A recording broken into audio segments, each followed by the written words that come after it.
Assalamualaikum warahmatullahi wabarakatuh.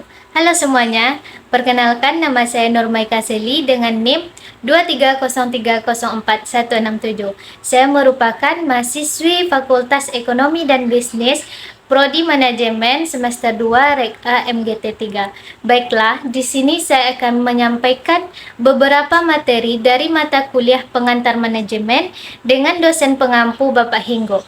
Adapun beberapa materi tersebut diantaranya yang pertama konsep dasar manajemen bisnis, yang kedua sejarah ilmu manajemen, yang ketiga manajer dalam kegiatan manajemen, yang keempat manajemen sebagai ilmu dan seni, yang kelima lingkungan bisnis dan bisnis internasional, dan yang terakhir tanggung jawab sosial dan etika manajemen. Berikut videonya.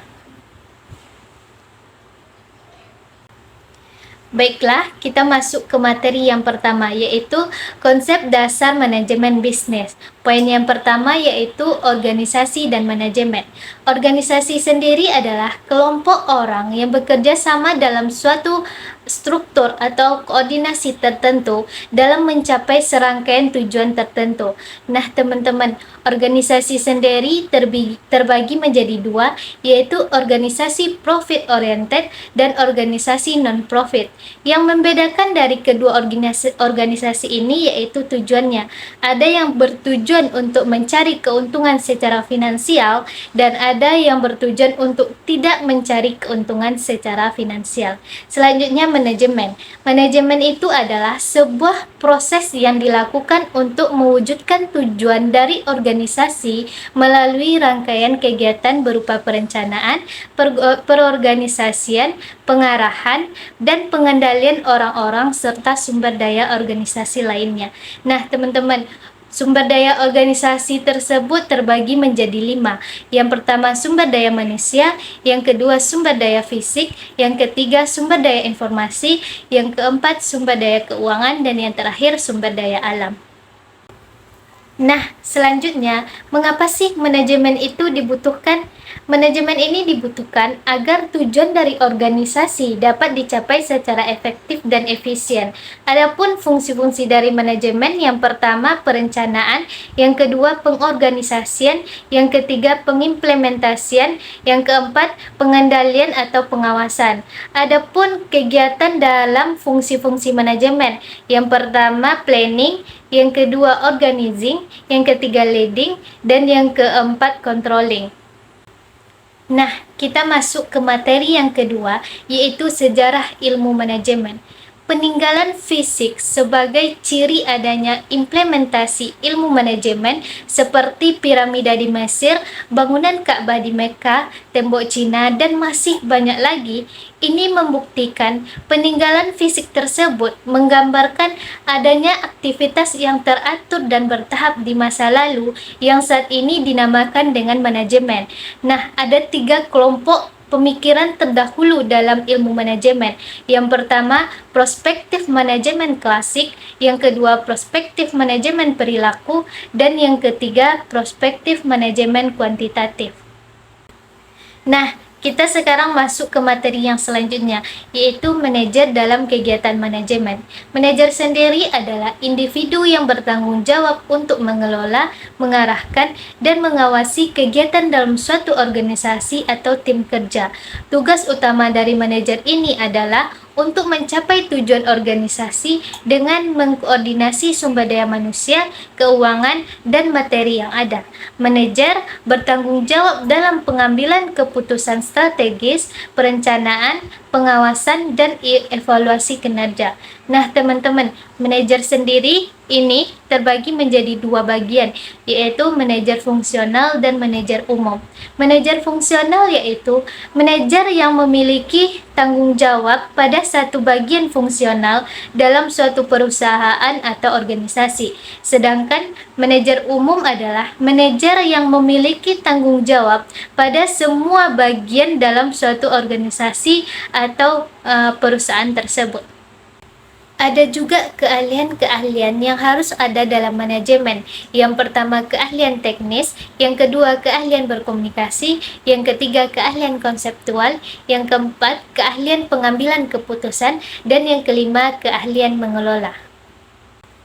Materi selanjutnya yaitu manajemen sebagai ilmu dan seni.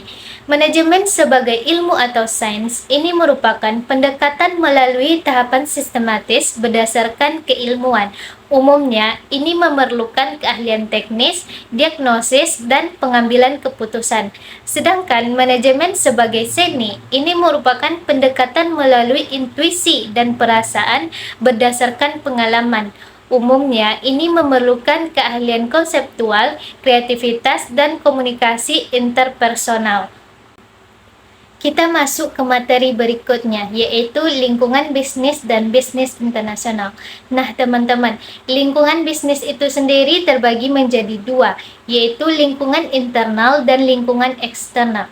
Lingkungan internal adalah lingkungan yang berkaitan langsung dengan suatu perusahaan atau organisasi tersebut, yang termasuk lingkungan internal ini seperti pemilik, tim manajemen, para anggota atau pekerja, dan lingkungan fisik organisasi. Sedangkan lingkungan eksternal adalah lingkungan yang tidak berkaitan langsung dengan suatu perusahaan atau organisasi tersebut, yang termasuk ke dalam lingkungan eksternal ini seperti pelanggan, pesaing, pemasok, regulator, pemerintah, dan masyarakat umum.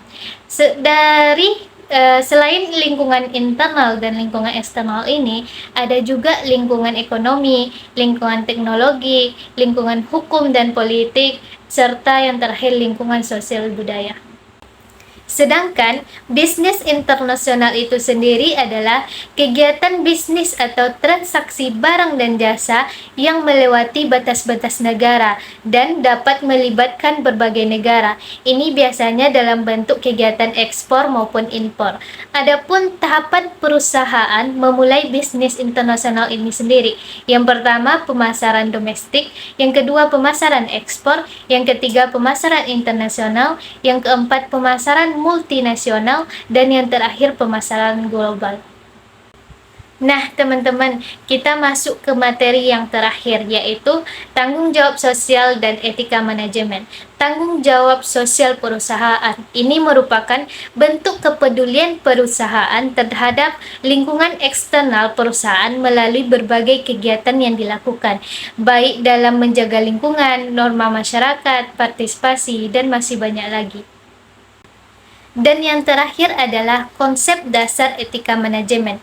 Etika sendiri adalah pandangan, keyakinan, dan nilai akan sesuatu yang baik dan buruk, benar dan salah. Sedangkan etika manajemen itu adalah standar kelayakan pengelolaan organisasi yang memenuhi kriteria etika.